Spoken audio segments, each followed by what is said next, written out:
მნიშვნელოვანია, რომ ადამიანებში გაჩნდეს განცდა, რომ პოლიტიკა მას ეხება, მისი საქმეა და ამაზე თუ არ ვიფიქრებთ და ვილაპარაკებთ, ისევ 12 წლის თუ 9 წლის მერე დაუბრუნდებით იგივე წრეზე. უნდა შეწუხდნენ ეს ადამიანები და არ უნდა იყვნენ კომფორტში. მე დღეს შემიძლია და კიდე ერთი თვე დავუშვათ გავძრებ ამ პროტესტზე დგომას, მაგრამ სამსახურეო დავკარგე და ორმა დავკარგეთ ოჯახში საჯარო რეესტრში. გაფიცო გამოვაცხადე პოლიტიკური რაღაც ნიშნის გამო კი არა. უბრალოდ რომ ადამიანებს პატრული და პოლიცია არ კლავდეს რუსთაველზე.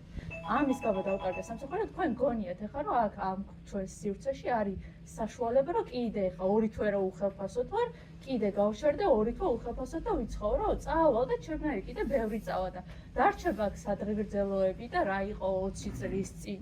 არა, ყველა უნდა გაიღვიძოს. ყველას სახში შვილს ვერ უცემენ, რომ მიხვდეს რა საშიშროების წინაშე ვდგევართ. უნდა გავაგებინოთ იმ ხალხსაც, რომ იმათი პრობლემაა.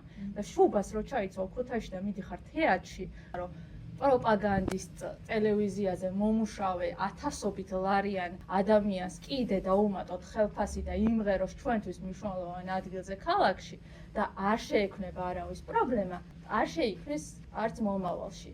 თორე ძალიან არ სიამოვნებს ახლა ვიღაცას რაღაცა ვეძახო. მე სხვა გზა არ მაქვს, რომ ჩემს ირგვლივ ადამიანებს ვაგრძნობინო, რომ ხალხო ცუდ დღეში ვართ.